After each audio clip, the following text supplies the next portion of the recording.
Am deschis un subiect pe forum, pe Kia și descriu mașina. Și Am o groază de cititori. dar câți au chei din astea? Că am văzut ceva pe jos. Dar cele mai multe sunt 1.7 diesel. Alea mai mici? Nu, sunt la fel ca astea. Tot motorul meu e mic. Și n-are tracțiune integrală. Uite acolo la salcea aici, frumos e. Și aia cât e? Păi da, de acolo dam drumul. Aia e vreo 17.000. Iar să știi că aia pe benzină, 2 litri, 163 de cai, cu tracțiune integrală e vreo 18.000. Plus 3 vouchere. Ceea ce mi se pare rezonabil.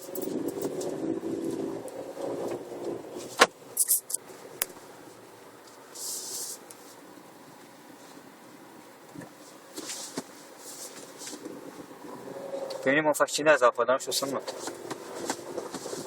E timpul să înveți. Sunt convins, da?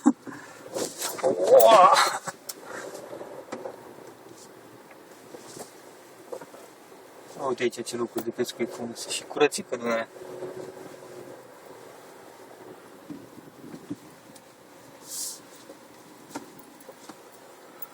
Trebuie să seama cum sunt insulici și insulici, cum doiesc. Altul, eu cred că nu trebuie să ne mai avântăm. De ce? Că se strică drumul, din ce se îngustează. Hai, băi, de un pic. Și dau și prin pădure, nu-i problemă de dată. Hai să mergem. Măcar voi și pe ce am dat bani.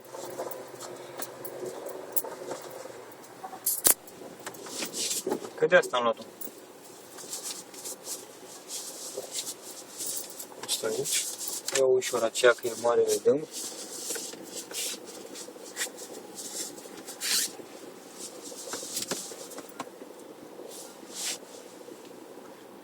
Auzi, ăsta am trecut în Bulgaria. Hai, trecut în Bulgaria. Suntem tot în România.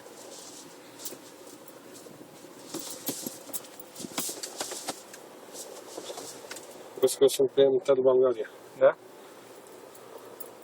Adică e granița și asta cred că e insula Mocanu, sau cel puțin așa. Uite ce locuri de pește mai aici.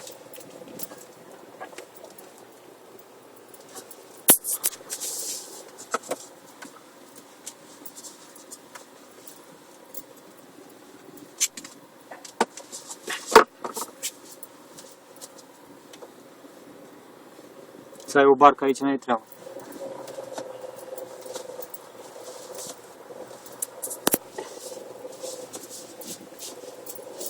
Vrei să dai prioritate? Nu, vreau să văd dacă e drum, dacă duci undeva. Ia ușor, ia ușor așa. Numită Bulgaria. Tarife. Zi Radu. Hai, dă-i. Da? Lasă, ia ușor, dă-i ușor, ușor. Încep. Nu, ușurel, tată, nu ușurel. Ușurel. Hai să vedem pe ce ți-a zis. Vreau să văd și pe ce am dat bani. Vrei să vezi unde se înfundă? Da. Vezi să îl făceai aici cu Loganul. Păi aici zic și eu. De ce era la Brănești? Nu vedeți.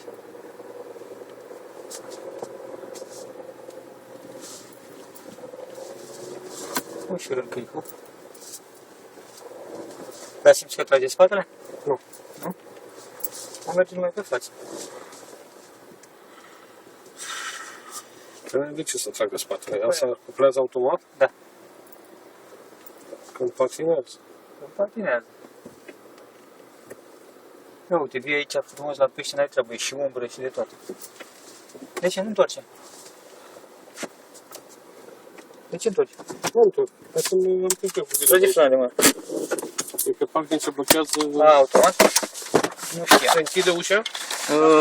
Las pe mea un pic, e deschisă. Nu închid.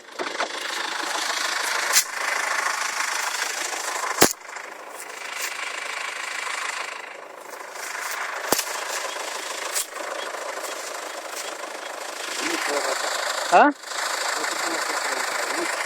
Nu e mică apa, de ce zici?